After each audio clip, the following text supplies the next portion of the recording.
اور ایسی شخصیت آج ہمارے درمیان آستہ کی سرزمین پر تشریف فرما ہے جو ہندوستان ہی نہیں پوری دنیا کے اندر جن کے نانا حضرت مولانا حسین احمد مدنی رحمت اللہ علیہ ہیں، آپ ان کے نواسے یہاں موجود ہیں۔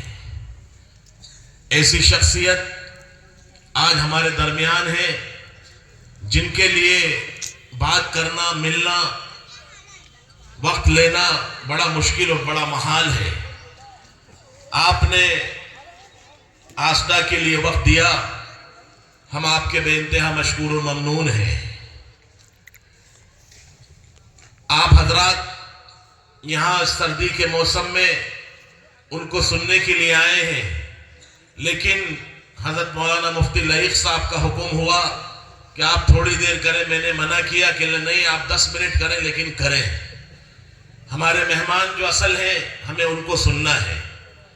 میں تو آپ کے بیچ میں تھوڑی دیر آ گیا، اور آج ہم سب کے لیے، اہل آستہ کے لیے، اس بستی کے لیے، اس سرزمین کے لیے قابل مبارک ہے کہ اس زمین کے اوپر 13 حفاظ تیار ہوئے، 13 قرآن کے حاملین تیار ہوئے، 13 قرآن کی حفاظت کرنے والے وہ تیار کیے گئے اس مدرسے نے، اور مفتی لائق صاحب کی قربانی آپ سب کے سامنے ہے۔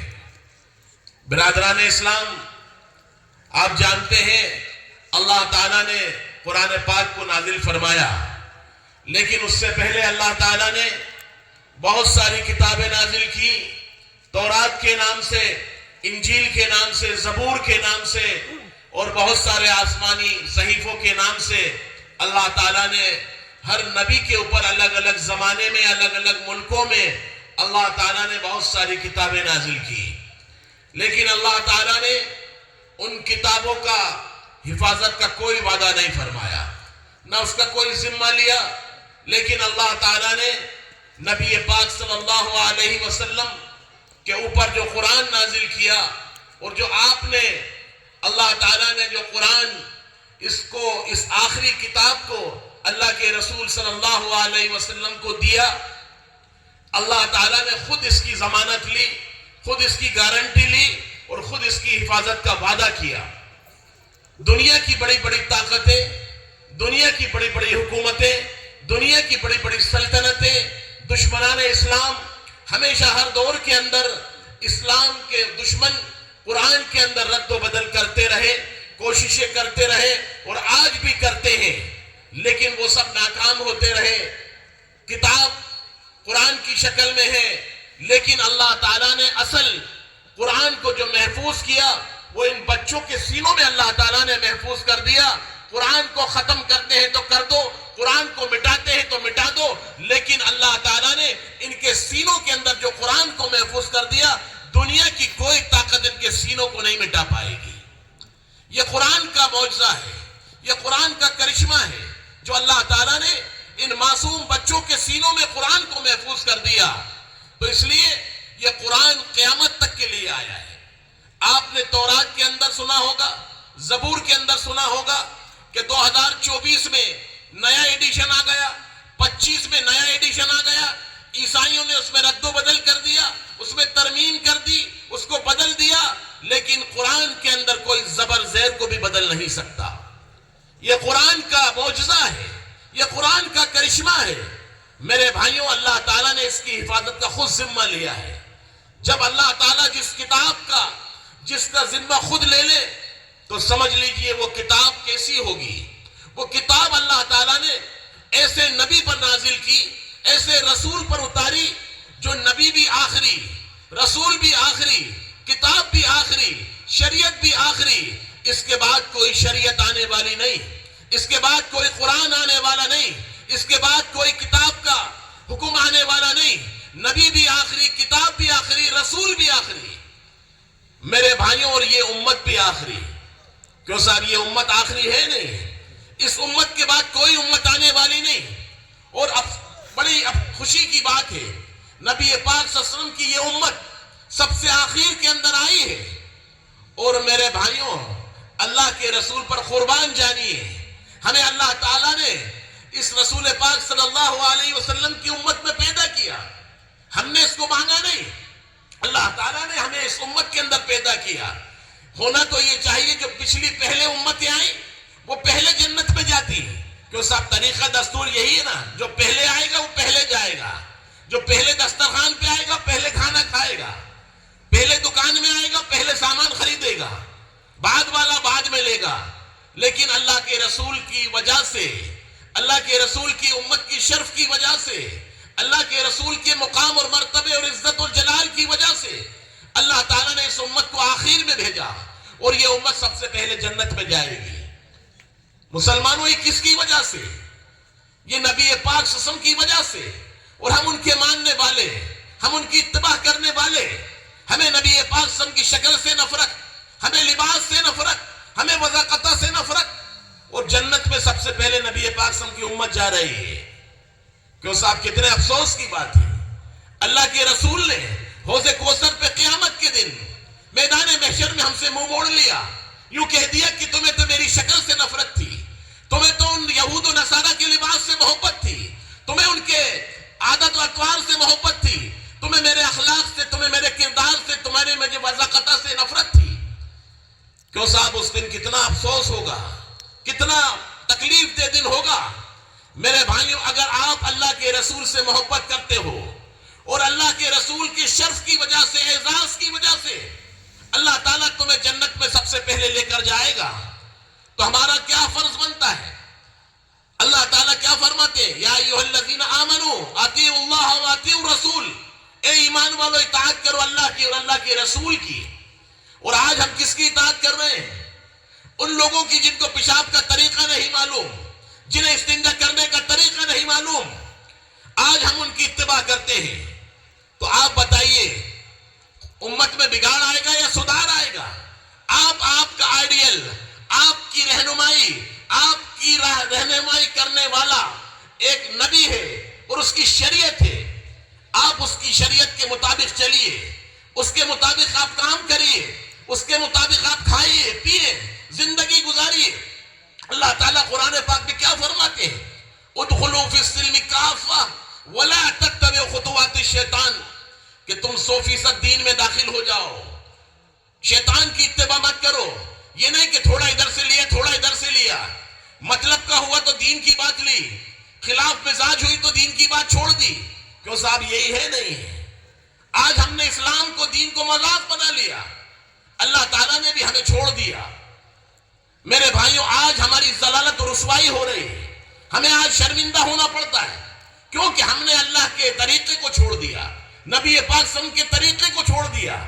مسلمانوں، یاد رکھو، اگر تمہیں دنیا کے اندر سر اٹھا کے جینا ہے تو قرآن کو پکڑ لو، نبی پاک صلی اللہ علیہ وسلم کے طریقے کو پکڑ لو. دنیا کی کوئی طاقت تمہیں ذلیل اور رسوا نہیں کر سکتی. مسلمانوں، ہماری وضاقتہ اسلامی ہو، ہماری شکلیں اسلامی ہو، ہمارے عادات کردار اسلامی ہو. مسلمانوں، آج ہم کہاں کھڑے ہیں؟ اور کہنے کو تو ہم نبی کی امت کہلاتے ہیں.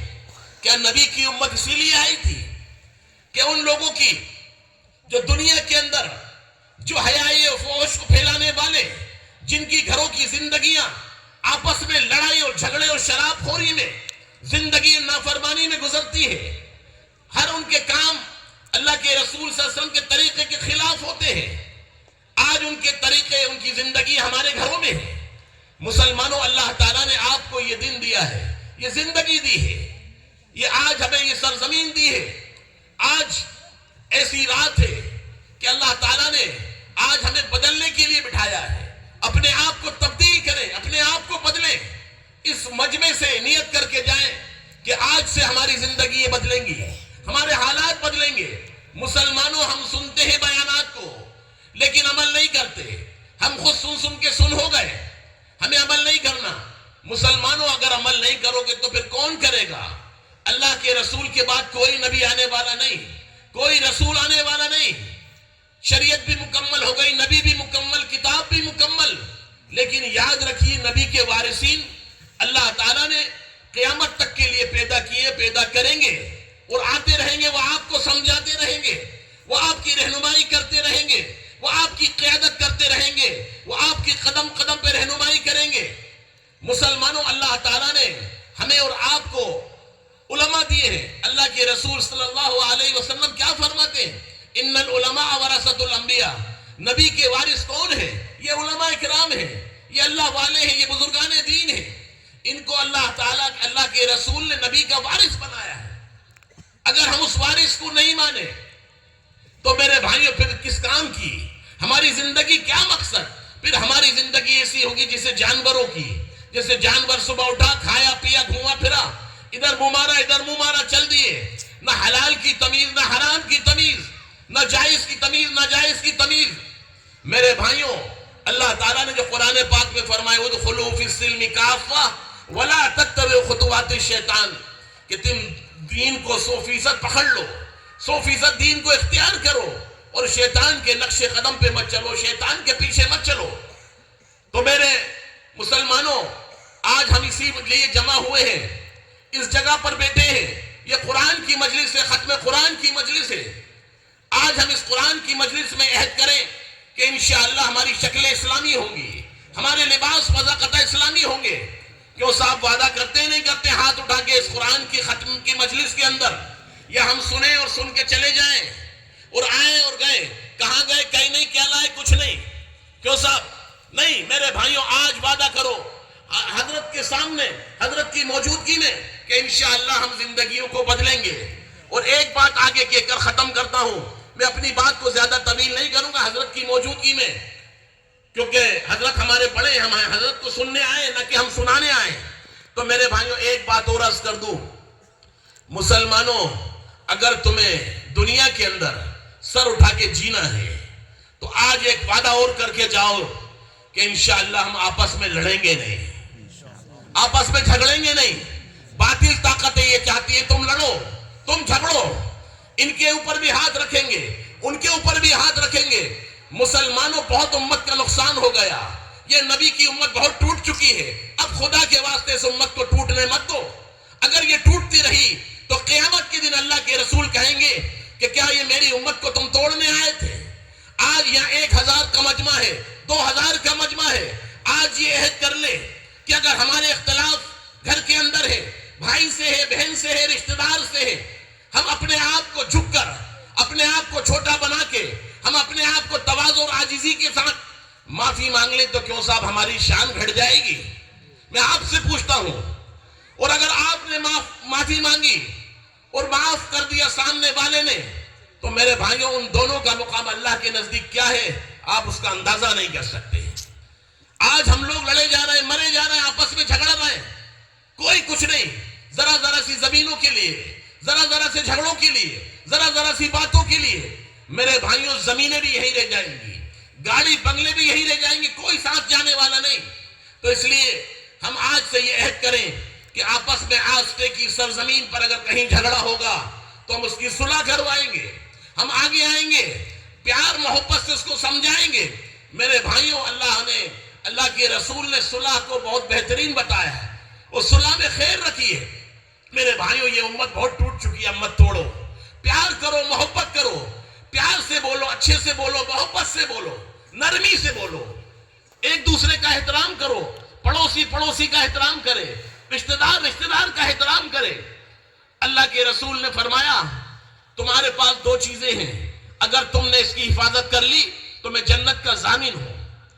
ایک ہماری زبان ہے، اگر ہم نے اس زبان کی حفاظت کر لی، اس زبان کے لیے ہم نے بولنے سے پہلے سوچا کہ ہم کیا بول رہے ہیں، ہم نے کس کو سخت بات کر دی، کس کو گالی دے دی۔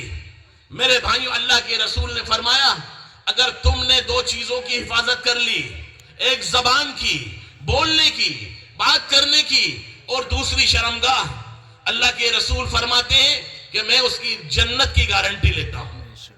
کتنی بڑی بات ہے مسلمانوں، اللہ کے رسول ہماری جنت کی گارنٹی لے رہے ہیں۔ تو آج سب وعدہ کریے کہ انشاءاللہ 2 چیزوں سے پرہیز کریں گے، کیوں صاحب کریں گے نا انشاءاللہ؟ ہاتھ اٹھا کے سب وعدہ کریے اور انشاءاللہ جنت میں جانے کا ذریعہ بنیں گے۔ میرے بھائیوں، میں یہ بہت زیادہ بات نہیں کرنا، میں تو آپ کا ہی شہر بھوپال کا ہوں، ہر وقت آتا ہوں، ہر مہینے کہیں نہ کہیں کسی مکتب میں کسی جلسے میں آنا ہوتا ہے، لیکن حضرت یہاں آئے ہیں اور بڑے دور سے سفر کر کے آئے ہیں. ہم حضرت کے مشکور و ممنون ہیں. اللہ تعالی حضرت کو جزائے خیر نصیب فرمائے. مستقل ہفتوں سے سفر جاری ہے، لیکن اس کے بعد بھی حضرت یہاں آپ کے درمیان موجود ہیں. آپ ان کی بات کو سنیں گے اور سن کے انشاءاللہ اپنی زندگیوں میں لائیں گے اور عمل کریں گے. کیوں صاحب کریں گے نا انشاءاللہ. اللہ تعالی ہم سب کو کہنے سننے سے عمل کی توفیق نصیب فرمائے اور ان حفاظ اکرام کو جزائے خیر نصیب فرمائے. ان کے والدین قابل مبارک ہیں، ان کی مائیں قابل مبارک ہیں کہ انہوں نے اپنے بچوں کو حافظ قرآن بنایا. اب یہ بچے دین کے سپاہی بننے جا رہے ہیں، دین کی حفاظت کرنے جا رہے ہیں، دین کے محافظ بننے جا رہے ہیں.